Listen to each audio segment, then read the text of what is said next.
तो दिल्ली के लाल किले के पास धमाके में अब तक 12 लोगों की मौत हो चुकी है। सोमवार शाम को हुए जबरदस्त धमाके से पूरी दिल्ली दहल गई। सवाल है कि क्या दिल्ली धमाके के तार फरीदाबाद मॉड्यूल से जुड़े हैं। ऐसा इसलिए क्योंकि पुलिस ने कमिश्नर से लेकर फरीदाबाद तक के इस आतंकी नेटवर्क का पर्दाफाश तक कर दिया है।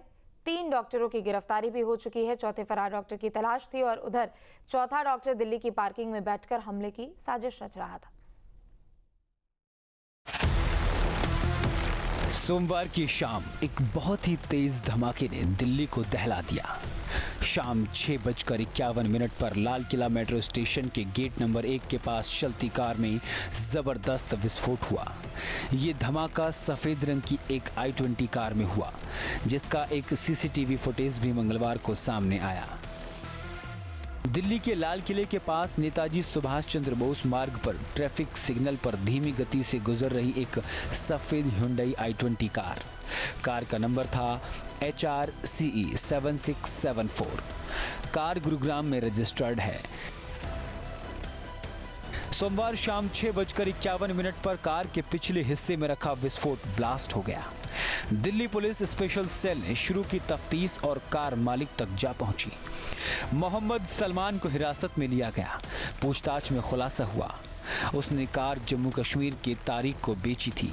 अब पुलवामा कनेक्शन साफ दिखने लगा। अब बात करते हैं फरीदाबाद लिंक की। यहां से शुरू हुआ पूरा जाल। जम्मू कश्मीर और फरीदाबाद पुलिस के संयुक्त ऑपरेशन में गिरफ्तार हुआ डॉक्टर मुजम्मिल। पुलवामा का रहने वाला ये सीनियर डॉक्टर अल फलाह यूनिवर्सिटी में काम करता था। पूछताछ में राज खोला। फिर फरीदाबाद में मिला 2900 किलो संदिग्ध विस्फोटक, 20 टाइमर, 20 बैटरियां, 8 बड़े और 4 छोटे सूटकेस में छिपाया गया सामान, यानी किसी बड़े विस्फोट की तैयारी। पुलिस ने अब तक आतंक के 3 डॉक्टर्स को गिरफ्तार कर लिया था। पुलिस को तलाश थी एक और फरार डॉक्टर की। सवाल है कि क्या वो चौथा फरार डॉक्टर उमर था। दिल्ली में जिस संदिग्ध कार में धमाका हुआ, कहा जा रहा है कि उसे डॉक्टर उमर ही ड्राइव कर रहा था। ब्लास्ट से ठीक पहले सीसीटीवी फुटेज सामने आया, जिसमें एक सफेद i20 कार सुनहरी मस्जिद के पास पार्किंग से निकलती दिख रही। दिल्ली पुलिस की स्पेशल सेल के सूत्रों के मुताबिक डॉक्टर उमर पार्किंग में खड़ी i20 कार में लगभग 2.5 से 3 घंटे तक बैठा रहा। वो एक पल के लिए भी कार से बाहर नहीं निकला था। यानी फरीदाबाद में छापेमारी चल रही थी और डॉक्टर उमर कार में बदहवास बैठा हुआ था। सूत्रों के मुताबिक डॉक्टर उमर पैनिक में था। उसे समझ नहीं आ रहा था कि क्या होगा। उसे पता चल चुका था कि देर सवेर पुलिस उसे धर दबोचेगी। शायद वो इसी वजह से कार से निकल नहीं पा रहा था। इसी उहापोह में उसने 3 घंटे गुजार दिए होंगे।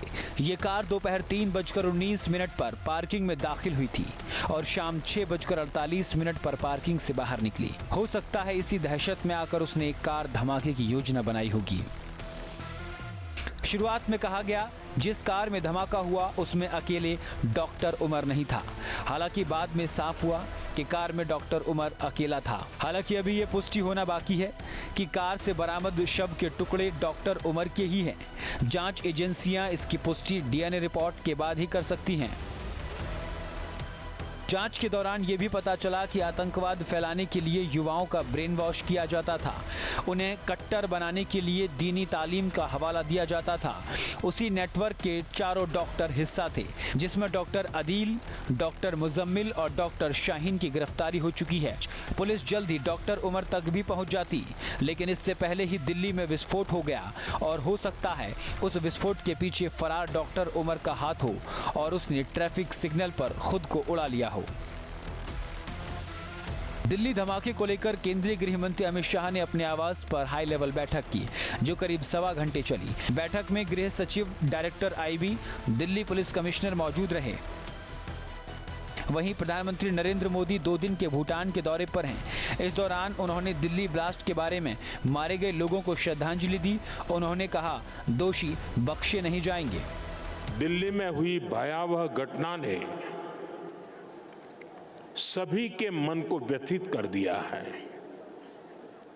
मैं पीड़ित परिवारों का दुख समझता हूं।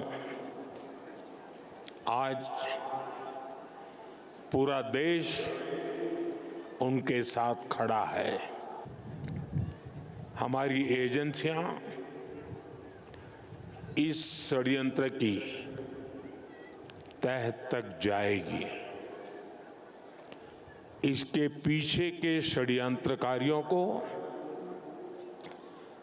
बख्शा नहीं जाएगा। दिल्ली पुलिस ने लाल किले के पास हुए विस्फोट को लेकर यूएपीए के तहत एफआईआर दर्ज कर ली है। सुरक्षा एजेंसियों ने आत्मघाती हमले के एंगल से भी जांच शुरू कर दी है। मौके से आरडीएक्स के सबूत नहीं मिले हैं। सूत्रों ने बताया कि पुलिस की शुरुआती जांच से पता चलता है कि लाल किले के पास हुए विस्फोट में अमोनियम नाइट्राइट फ्यूल और डेटोनेटर का इस्तेमाल किया गया है। सुरक्षा एजेंसियों ने एहतियातन मेट्रो स्टेशन के 2 गेट बंद कर दिए हैं। इसके साथ ही लाल किले को भी 13 नवंबर तक के लिए बंद कर दिया गया है। Team news state. जहां भक्ति है हर शब्द में, कथाओं में छिपे हैं दिव्य रहस्य और ज्योतिष देता है जीवन को दिशा। धर्म से जुड़ी हर बातों को जानने के लिए हमारे चैनल स्तुति को सब्सक्राइब करें। चैनल पर जाने के लिए इस लिंक पर क्लिक करें।